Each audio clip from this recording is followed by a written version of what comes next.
That night, I parked the car at one of the designated parking areas at the edge of the Ozark Forest. My friend Jake had persuaded me to go camping despite my reluctance. I had recently been laid off and had just ended a relationship. I hoped this trip might help clear my mind. As we carried our backpacks and entered the woods, I had no idea of the dangers that awaited us. We hiked for hours in the July heat, each step a struggle. Jake, always enthusiastic, led the way, determined to find the perfect campsite. As dusk approached, we found a clearing near a creek and set up camp. Just as we began setting up our tent, we heard voices through the trees. We spotted another campsite with 3 men around a fire. They fell silent when they noticed us. Jake waved, but I felt uneasy. The largest man's gaze never left us as we passed by. I urged Jake to keep moving, sensing something was wrong. Back at our camp, I expressed my concerns, but Jake dismissed them, calling me paranoid. We ate dinner and went to bed early, exhausted from the hike. A noise woke me up. The fire had dwindled to embers. I heard footsteps crunching nearby. Silently, I woke Jake, and we listened, frozen in our tent. A light swept through the trees, and we overheard the men talking about us, mentioning their plan to teach us a lesson. We needed to hide. We quietly left the tent and slipped into the cold creek nearby, moving upstream until we found cover. From our hiding spot, we saw the 3 men from earlier, armed with guns and knives, angrily kicking our empty tent. One man came dangerously close to our position. I pressed against the bank, branches scratching my face. His light beamed over the water near us, and I closed my eyes, sure we would be discovered. Time seemed to stretch endlessly as we stayed motionless in the creek. The men's voices echoed through the trees, angry and confused. We heard our camp being destroyed, followed by a gunshot that made me flinch. The scent of cigarette smoke wafted over us, and I thought it was over. Somehow they missed us. We remained hidden long after the men left, fearing it might be a trap. When we finally felt safe to move, my legs were numb from the cold water. Jake helped me out, and we both shivered from the cold and fear. Our campsite was a mess, with our belongings scattered and broken. It drove home how narrowly we had escaped. We salvaged what we could, constantly looking over our shoulders. The hike back to our car was intense. We heard voices in the distance, so we left the trail and pushed through the underbrush. Jake fell and injured his ankle. I helped him up and we kept moving. We found a small cave and waited there for hours. When we emerged, the forest was quiet. We continued our journey, slowed by Jake's injury. Night fell as we walked, and we stopped often to check our direction, worried about getting lost in the dark. We reached a steep incline, and I supported Jake as he struggled with his injured ankle. At the top, we saw lights in the distance, the parking lot where we'd left our car. As we approached, we saw movement near our vehicle. 2 of the men from the campsite were there, searching our car. We crouched behind some bushes, watching. They seemed frustrated when they didn't find what they were looking for. After what felt like hours, they finally left. We waited another 30 minutes before cautiously approaching the car. The windows were smashed, and the interior was ransacked. I quickly checked under the hood and was relieved to find the engine intact. However, one tire was slashed, and the side mirrors were broken. They had clearly tried to disable us completely. I found the spare tire in the trunk and quickly changed the slashed one. We were lucky they hadn't thought to remove it. We got in and started the car, but it sputtered and died. The fuel line had been cut. Jake kept watch while I attempted a makeshift repair with duct tape from our supplies. As I finished, we heard a vehicle approaching. We hid and watched a pickup truck pull into the lot. The men were back, and this time they were armed. They began searching the area methodically. We stayed hidden, hardly daring to breathe. When they came close, I turned the key, praying the engine would start. Thankfully, it roared to life, and I sped out of the parking lot as fast as I could. Shots rang out, shattering the back window. Jake slumped over, hit in the shoulder. I drove as fast as I could down the forest road, with the pickup in pursuit. At a sharp turn, I lost control, and we crashed into a ditch. The airbags deployed. We scrambled out, and I helped Jake into the woods, his wound bleeding. We ran, hearing the men behind us. We crossed a highway, narrowly avoiding a truck that swerved to miss us, inadvertently blocking the road and stopping our pursuers. We flagged down a passing car, and the driver, seeing Jake's injury, took us to the hospital. As we left, police cars sped toward the crash site. At the hospital, we gave detailed descriptions of the men and their vehicle. A week later, the police contacted us. They had arrested the group and found stolen goods and weapons at their camp. We identified them in a lineup. The prosecutor asked us to testify at their trial. Our testimony helped convict them, bringing closure to several unsolved cases. Jake recovered from his injury after a few weeks of rest and medical care, and he was back on his feet in no time.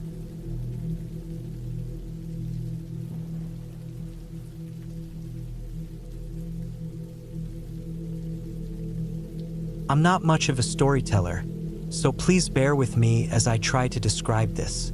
It's hard to talk about, but I need to get it off my chest, and I think this is the right place to share my experience. It was supposed to be a simple camping trip in Adara, just me and my 3 college friends escaping the city for a long weekend. We'd been planning it for months, eager to unplug from work and spend time outdoors. None of us could have foreseen how quickly our relaxing getaway would turn into a nightmare. We reached the campsite on Friday afternoon and quickly set up our camp.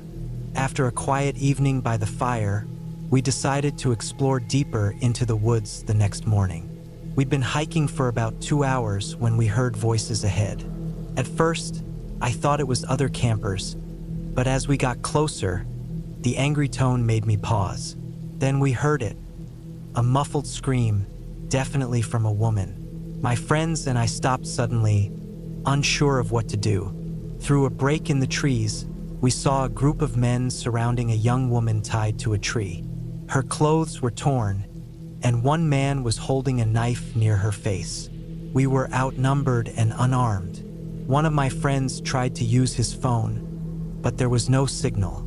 He signaled that we should go back to call for help, which seemed like our only option. However, leaving her behind felt wrong. We quietly retraced our steps, and after what felt like hours but was probably only about 20 minutes, my friend's phone finally showed a bar of signal. He called 911, whispering our location and the situation to the operator. The operator told us to stay put and wait for the police. We crouched off the trail, listening intently. The minutes dragged, and the urge to help the woman grew stronger. I suggested creating a distraction, but my friends quickly dismissed the idea. We were stuck, helpless, and scared. About an hour later, we heard engines approaching from the wrong direction. The noise grew louder and sounded aggressive. Did those men have backup coming? We had to decide quickly whether to stay hidden or move to avoid being caught. We chose to move deeper into the forest away from the threats. The terrain became rougher with each step. After about 15 minutes, we found a small hollow formed by a fallen tree and boulders. We crouched there, catching our breath and figuring out our next move. The vehicle sounds were replaced by distant shouting and metallic clangs. I tried to make out words, but everything was too muffled. Suddenly, a scream pierced the air, distant but unmistakable. It was quickly cut off, followed by an eerie silence. Before we could react, we heard voices much closer than before. They were moving in our direction, talking about sweeping the area. They were looking for us, I was sure of it. We pressed ourselves further into our hiding spot, holding our breath. The voices grew closer. I could make out at least 3 distinct voices.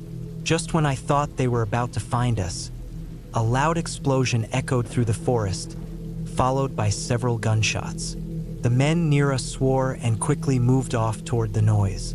We stayed frozen, unsure if this was our chance to escape or if the danger had just increased. The forest erupted into chaos. More gunshots, shouting, and the roar of engines. It sounded like a war zone. Amid the commotion, we heard a new noise: helicopters. At first, it was a distant hum, but it quickly grew louder. Suddenly, searchlights illuminated the sky above the trees, scanning the forest canopy. One of my friends grabbed my arm, pointing urgently through a gap in the trees. I saw figures running, heading away from the original clearing and deeper into the forest. The helicopters focused their searchlights on an area to our left. I heard megaphones, though too far to make out the words, their authoritative tone clear. As the chaos continued around us, we faced a tough choice. Should we try to move toward the helicopters and potential safety, or stay hidden, hoping the danger would pass us by? We quietly debated, weighing our options as the sounds of conflict surrounded us. We decided to stay put, reasoning that moving might expose us to more danger. The chaos continued for what felt like hours. The sounds of conflict gradually faded, leaving only the noise of helicopter engines and distant organized voices. As dawn broke, we cautiously moved toward where we last saw the searchlights. The forest looked different in the morning light. Broken branches, trampled undergrowth, and dark stains that looked like blood. I tried not to think about it. We stumbled into a clearing filled with police and federal agents. They immediately surrounded us, demanding to know who we were and what we had seen. I tried to explain about the woman and the men, but I could barely get the words out. An agent pulled us aside, explaining that we had stumbled into a major operation. He wouldn't give details, but his stern expression made it clear this was serious.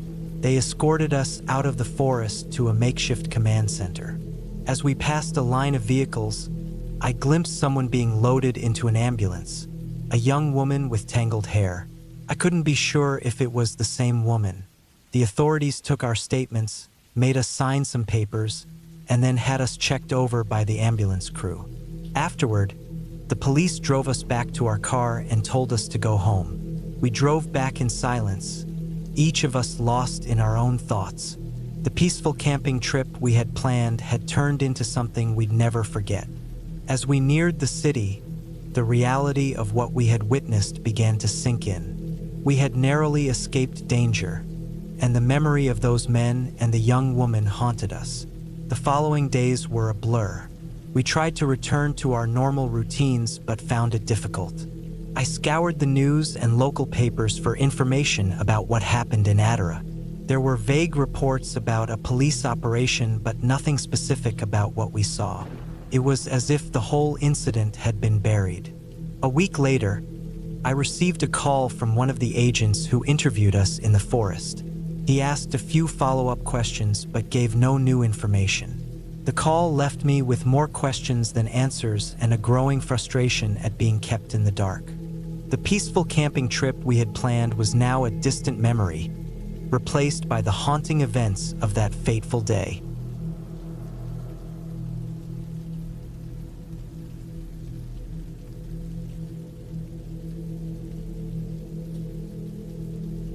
I should have known better than to venture off the marked trail in Yellowstone. My partner and I had been planning this hiking trip for months, eager to challenge ourselves on some of the park's tougher trails. We were experienced hikers, or so we thought. That overconfidence nearly cost us our lives. On our third day, we tackled a particularly demanding trail, promising ourselves incredible views as a reward. We set out at dawn, our backpacks packed with supplies for what we thought would be a long but manageable day hike. The trail began well enough, clearly marked and winding through dense forest and over rocky terrain. We made good time, feeling strong and confident. Looking back, I can't pinpoint exactly when we went wrong. Maybe we missed a marker or mistook a game trail for the main path. By early afternoon, the unsettling realization hit us. We hadn't seen a trail marker in hours. We were lost in the vast wilderness of Yellowstone with no idea how to get back. Our initial reaction was to stay calm. We'd read about what to do if lost in the wilderness, but theory and practice are worlds apart. We consulted our map and compass, but they were useless without knowing our exact location. Our phones, usually lifelines, were now just dead weight in our pockets, devoid of signal. As afternoon turned to evening, panic began to set in. The sun dipped lower, and the temperature dropped with it. The forest, once picturesque, now seemed menacing. We needed shelter fast. After a frantic search, we found a small clearing relatively protected from the wind. That night dragged on endlessly, with every sound. A distant howl, branches creaking in the wind, keeping me on edge. I imagined bears, mountain lions, and worse lurking in the darkness around us, with nothing between us and potential predators.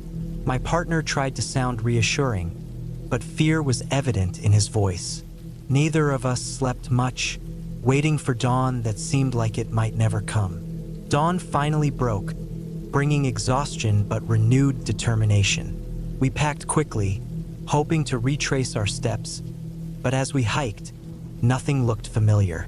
The terrain grew rougher, with steep inclines and treacherous descents. At one point, we had to cross a fast-moving stream, the icy water nearly sweeping me off my feet. I sprained my ankle on loose rocks, adding to our mounting problems.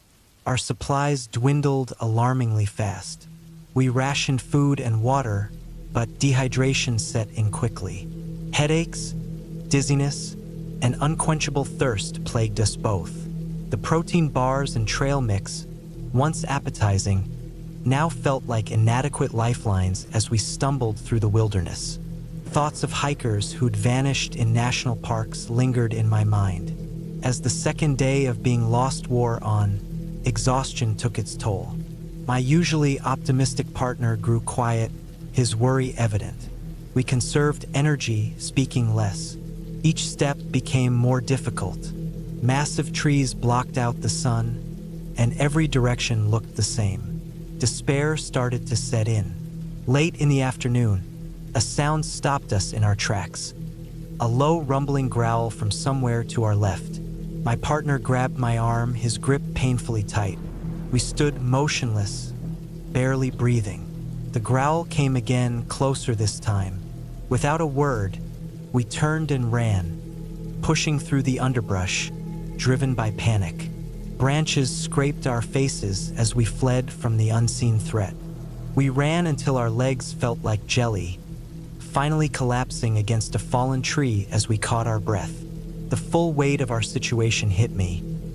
We were completely lost, running very low on supplies, and now it seemed like something was hunting us.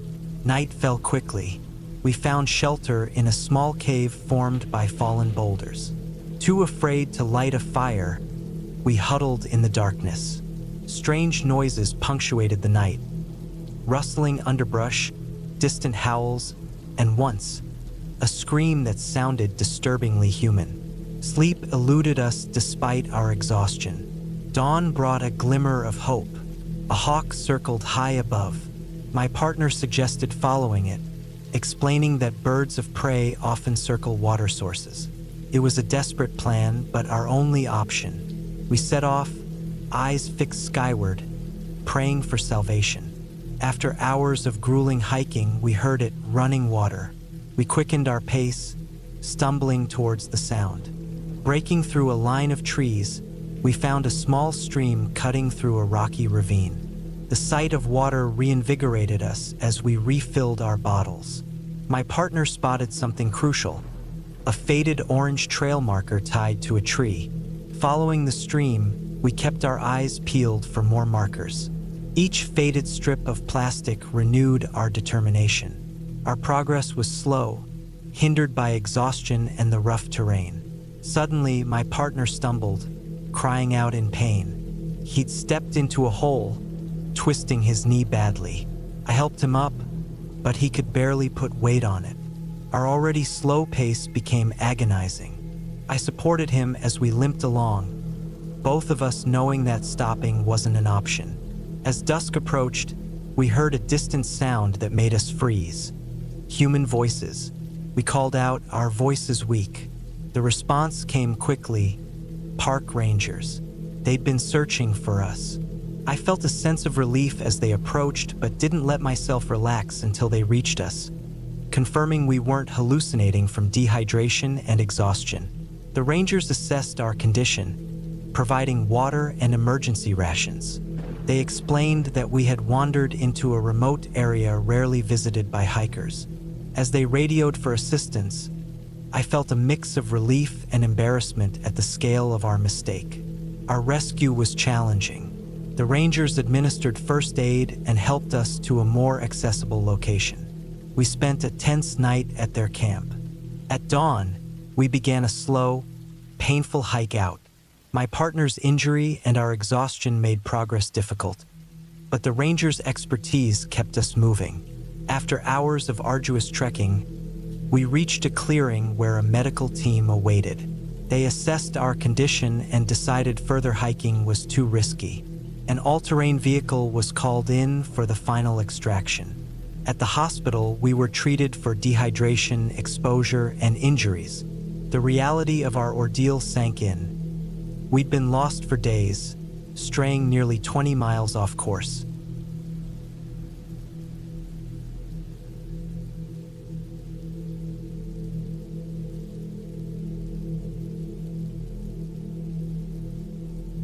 Our camping journey in Rocky Mountain National Park was meant to be a relaxing adventure. Our group of 5 seasoned hikers and campers set out for a week-long trek, full of confidence and excitement. By the 4th day, we felt invincible, unaware of how quickly the mountains could turn against us. We spent the day hiking through stunning landscapes that made us forget about the outside world. That evening, we set up camp in a beautiful valley, surrounded by towering peaks and a gentle creek flowing nearby. Seemed like the perfect spot, or so we thought. As we pitched our tents and got dinner ready, I noticed the creek's water level dropping rapidly. It was unusual, but we didn't think much of it. Suddenly, a distant rumble caught our attention, growing louder by the second. The ground shook beneath us, and we realized a flash flood was coming fast. Our years of experience kicked in, but panic tainted our movements. I grabbed my backpack and our emergency kit, while our navigator checked his maps for the quickest route to higher ground. The roar became deafening. I turned to see a wall of water and debris rushing down the valley, and its sheer power was terrifying. Our only chance was a ridge to the east. We ran with the flood roaring behind us. One friend stumbled, and I pulled them up. We couldn't afford to stop. We reached the base of the ridge just as the flood hit our campsite. The noise was overwhelming, drowning out everything else. I looked back to see our tents and most of our supplies swallowed instantly. We scrambled up the ridge, clinging to rocks and roots as the floodwaters chased us. We climbed until we found a ledge, collapsing in exhaustion and fear. Our backpacks, tents, and most of our gear had been swept away, except for what I managed to grab. The flood had stripped us of nearly everything we brought for the week. Our cell phones were useless, either damaged or out of range in this remote part of the park. The valley below was now a raging torrent. The reality of our situation hit us hard. We were stranded with few supplies, and darkness was approaching, bringing the cold. Huddled together for warmth, we assessed our situation. One friend had a deep cut on his leg, so we used our limited first aid supplies to clean and bandage it. None of us slept. The roar of the flood and the unstable ledge kept us on edge. As dawn broke, we assessed the damage. The flood had receded somewhat, but the valley was unrecognizable. Our supplies were gone, and we had no way to call for help. Our navigator plotted a route to safety, and we began our descent, with each step a gamble. My injured friend leaned heavily on 2 of us as we made our way down. By midday, We reached the valley floor, which was now a landscape of devastation, with uprooted trees and boulders scattered everywhere. We pressed on, following the path of destruction, hoping it would lead us to a trail or higher ground. The day wore on and our exhaustion grew. We were hungry, cold, and on edge, with every sound putting us on high alert. Despite being surrounded by the aftermath of a flood, finding drinkable water was a constant challenge.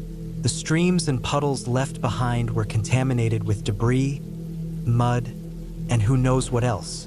We couldn't risk drinking it without purification, which we no longer had the means to do. Our thirst grew with our exhaustion. As night approached, we faced a tough decision. We needed shelter, but the only safe ground was up the steep valley walls. We chose a spot and began to climb, but my injured friend couldn't go on. We decided to stay together, finding a small outcropping that offered some protection. The night was long and cold, and we took turns keeping watch, though sleep was nearly impossible for any of us. At first light, we reassessed our situation. My injured friend was in bad shape but insisted on moving. We fashioned a makeshift stretcher using branches and our remaining gear. The going was slow and treacherous. Two of us carried the stretcher while the others scouted ahead and behind, ready to help if we slipped. As we approached the top of the ridge, I looked back at the devastated valley below. The power of nature was both humbling and terrifying. We finally crested the ridge, hoping to see signs of civilization or a rescue party. The uncertainty of what lay ahead was daunting, but we were alive, and that gave us hope. We started our descent, each step bringing us closer to safety and further from the nightmare behind us. As we descended the other side of the ridge, the terrain gradually became less treacherous. The flood's impact was less severe here, but evidence of its power was still visible in broken trees and scattered debris. Our progress was agonizingly slow. Carrying the stretcher was exhausting, and we were all running on fumes. We rationed the little water we had left, knowing that dehydration could be as dangerous as the flood itself. By mid-afternoon, we stumbled upon an old Forest Service track. It was overgrown and clearly hadn't been used in years, but it was the first sign of human presence we'd seen since the flood hit. We followed it, hoping it would lead us to safety. As the sun began to set, we heard a sound that made us freeze. The faint but unmistakable sound of a helicopter. We looked at each other, hardly daring to believe it. Could this be a rescue? We quickened our pace as much as our exhausted bodies allowed, moving toward a clearing ahead. As we broke through the tree-line, the helicopter came into view. We waved and shouted, using our last reserves of energy to make ourselves seen. The pilot spotted us, and as the helicopter landed, rescue workers rushed toward us. I felt the adrenaline that had kept me going for the past 2 days finally give way. We were safe. We had survived. As the rescue workers attended to us, I overheard parts of their conversation. Apparently, a combination of unseasonably warm temperatures and a hidden glacial lake outbreak had caused the flash flood. The Park Service had tried to warn hikers, but the disaster unfolded too quickly for many to evacuate. We were fortunate to have survived. Even with the explanation, questions lingered in my mind as we were airlifted to safety. The overwhelming feeling was one of immense relief and gratitude that we had all made it out alive.